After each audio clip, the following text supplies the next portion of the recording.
ብርሃን እግዚአብሔር ነው በሉ። ሁላችሁም ብርሃን በሉ። እግዚአብሔር ነው። ታዲያ እግዚአብሔር ብርሃንህ ከሆነ ሐዋርያት ብርሃን ሲባሉ የእግዚአብሔርን ብርሃንነት አስቀርተዋል?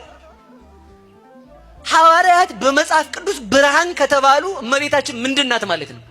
የብርሃን እናት ብለህ መና ልጇ ብርሃን ከሆነ እሷን የብርሃን እናት ካላልክ አንተ ጣዖት ነህ። ይሄ ካልታየ ነው አይን አይሰራም ማለት ነው። ወይም አይን በሽተኛ ነው ማለት ነው። ወይንም ድንግል ማርያምን ማወቅ ካቃተ አንተ ሰው እውነትም ጋኔን ነህ።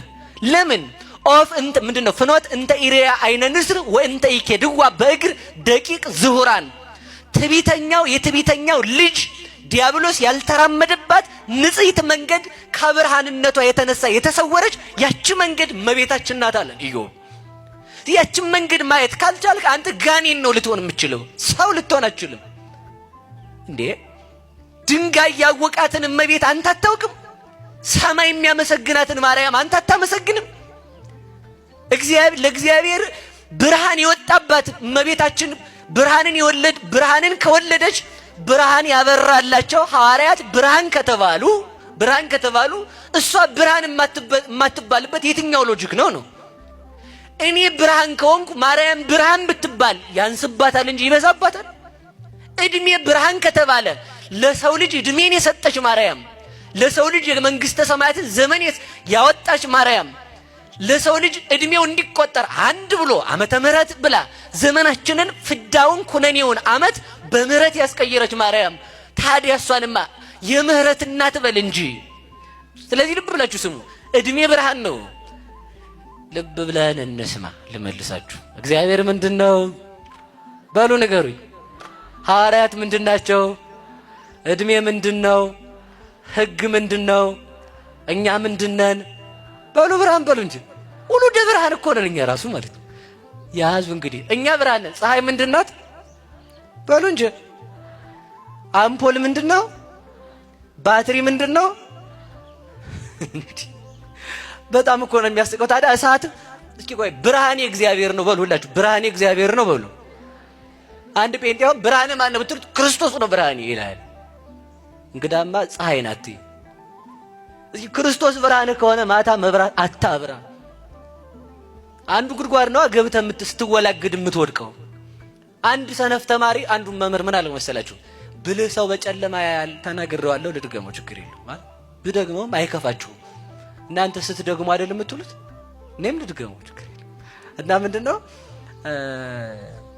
ብልህ ሰው በጨለማ ያያል የሚል ትምህርት አስተማረ። እስኪ በሉ ብልህ ሰው በሉ በምን ያያል? ከዛ እንደዛ ሲለው ማታ ደግሞ መምህሩ መብራት አብርቶ መጣ።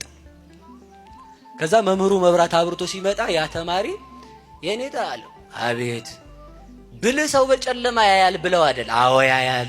እርስዎ የብልህ መምህር አይደሉ? አዎ ነኝ። ለምን መብራት ያዙ? እንዳንተ ያለ ደንባራ እንዳይገጨኝ ነው እያየ እንዲሄድ እንጂ እኔማ ያለው አሉት ማለት ነው። እንዲህ ያሉ ደንባራዎች አሉ ማለት ነው። ስለዚህ ልብ በሉ ስሙ።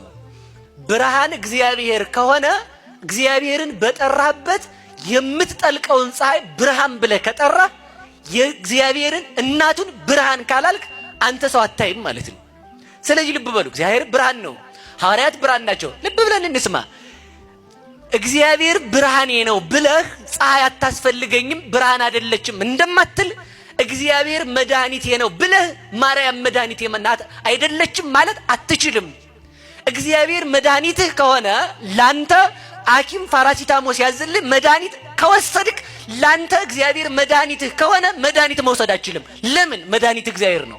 እግዚአብሔር መድኃኒትህ ሆኖ ሳለ አንተ ክኒና ወስደህ የምትድን ከሆነ አንተ ክኒና ድንጋይ ወስደህ ድንጋይ ያድነኛል ወይም የእባብ መርዝ የእጽዋት ቅጠል ወይንም ከተለያዩ ንጥረ ነገሮች የእንስሳት ስጋ ወይንም ደግሞ መርዛቸው ተሰብስቦ ያድነኛል ብለህ ካዋጥክ አምላክን ለዓለም ሁሉ ይዛ የድህነት መሰረት ሆና የመጣች ድንግል ማርያምን መድኃኒት አይደለችም ካልክ አንተ ሰው እውነትም አይነ ስውር ነህ ማለት ነው።